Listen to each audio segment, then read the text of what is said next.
Hey guys, so we finished the president yesterday with that FRQ on Flipgrid. Hopefully that went okay for all of you guys. Hopefully you did it. Um, we have one more unit left. We did Congress, we did the president, and now we have to do the judicial branch, which every year the judicial branch gets kind of shafted. It runs out of time, and of course this year is even more so with the obvious circumstances. But I mean, it doesn't need as much time, I don't think, unless I don't usually like to go into painstaking detail about all the different courts. But the Supreme Court is super important. I can't tell you how crazy important the Supreme Court is. I mean, these are 9 people that basically decide whether things are legal or not. And they decide super controversial stuff. I mean, it was 9 people that decided that you couldn't segregate schools anymore. And it's 9 people who decided that abortions are illegal. And it was 9 people who decided that gay marriage is legal. And I mean, those are all super controversial things. And it's literally just 9 people that get to make that decision. So it's a pretty important issue, especially right now with Ruth Bader Ginsburg being so old and the court being so torn and split. We'll talk about more of that later on. Like I said, I don't really like to go into the other smaller courts just because it's not as interesting. But I mean, it's relative because you guys may have to go to court someday. Hopefully not. But there's a whole bunch of different types of courts. There's courts of appeals where if you lose a court case, you have to go to appeal the decision. You have to go to an appellate court. There's criminal court cases. There's federal courts. There's state courts. There's county courts. There's military courts, there's Native American courts. So the big difference between them is that they have different jurisdiction, which means they have different authority over certain cases. Like if you break a federal law, well, you're going to have to go to a federal court. If you break a state law, you're going to have to go to a state court. If you want to appeal one of your decisions, you have to go to a federal appellate court if you want to appeal a federal decision. So it's basically just they didn't have different authority over different laws depending on which law is broken or appealed or anything like that. This is where there's always fun stuff about state laws. Students always bring up silly state laws, and there are a bunch of silly state laws, but a lot of the time, a lot of them I think are fake or they're taken out of context. Like there's one that says like you can't look at a moose from an airplane in some state or something like that. But when you break down what the law really is, it's something along the lines of you can't shoot a moose and be in an airplane in the same day because they don't want you poaching. They don't want you to like get in a helicopter, fly over an area, find a moose, get down and shoot it. So some of them are taken out of context. Some are pretty silly though. I've got a website here that has a whole list of silly state laws. We're not going to go through them though. One of them in Indiana is it is illegal to catch a fish with your hand. It's called noodling. It's actually illegal in Indiana. And I like this website on this link because it actually takes you to the state code. It's not just some silly BuzzFeed website. It takes you to the actual state website that has the laws. So as far as the judges go, the president gets to pick the U.S. federal judges. He gets to pick every U.S. judge. It's a pretty important power. The thing is, though, it has to be confirmed. He can't pick anybody he wants. The Senate has to confirm each one of those judges, which leads to some power challenges, as you can imagine. This guy, which I don't expect you to know who he is, but he was a former Arizona senator. His name is Jeff Flake. I think this might be his last year because he said he's not going to run. He is a never Trump Republican. He has hated Trump from day one. When Trump won, he did not go over to Trump's side. He has been a thorn in Trump's side ever since Trump took office. Trump has hated Jeff Flake, but Jeff Flake said he wasn't going to run for re-election.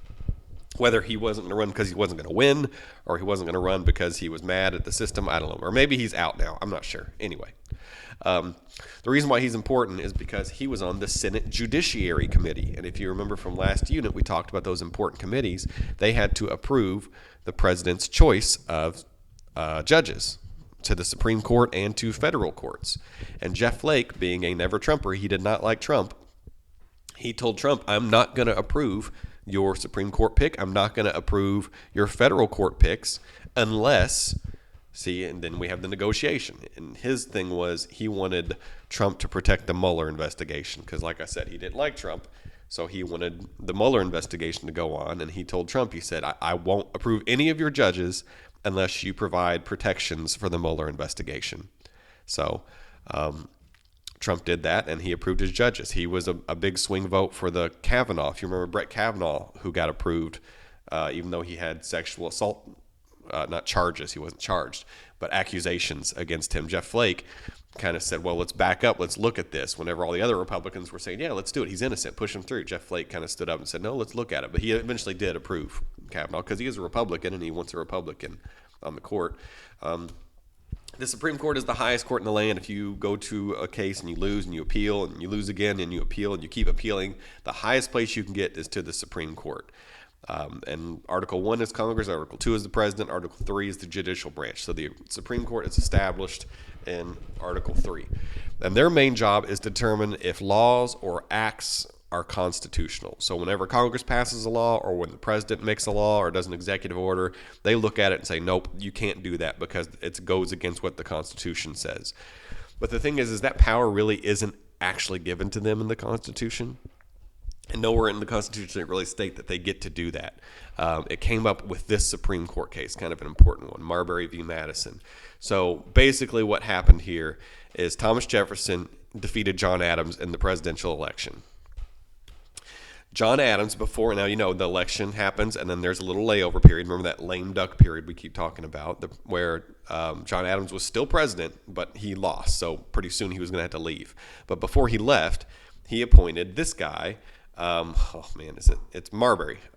He appointed Marbury to a judge. Like he gave him the position.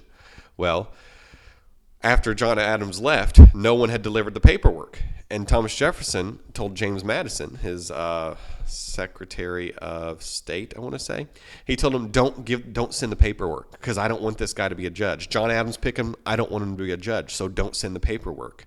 Well, Marbury sued because he said, well, I was already picked. I was already picked to be a judge. You can't say no because I was already picked and I was already approved. And Thomas Jefferson just didn't send the paperwork. And it went to court. And the court basically ruled, they said that the Constitution doesn't give us the authority to rule in this matter. They said Marbury should get the job, but it's not our job to give it to him. The Constitution does not give us the power to give it to him. So really, this is the first case that established what we call judicial review, where the Supreme Court decides whether things are constitutional or not. That's what judicial review means. This isn't as relevant. We'll run through it real quick. This is just an example of the federal courts overturning a law or an act or something.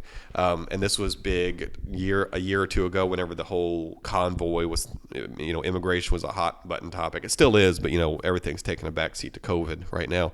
But so he said, here's Ted, and I gave a little narrative of Ted. Ted lives in Guatemala, which is one of the most dangerous countries in the world. In 2016, there were 91 murders reported every week. And that may not sound like a big number, but Guatemala is a lot smaller than the U.S., so I looked it up, and Guatemala had like 17 million people, and I thought, okay, well, which state is close to that? I looked it up. New York has 19 million people, so a little bit more. And I looked up the murder rates for New York, and last year, New York averaged about 10 murders a week. And that's not just New York City, that's the whole state. I'm sure most of them were in New York City. But in New York State, there were 10 to 11 murders every week.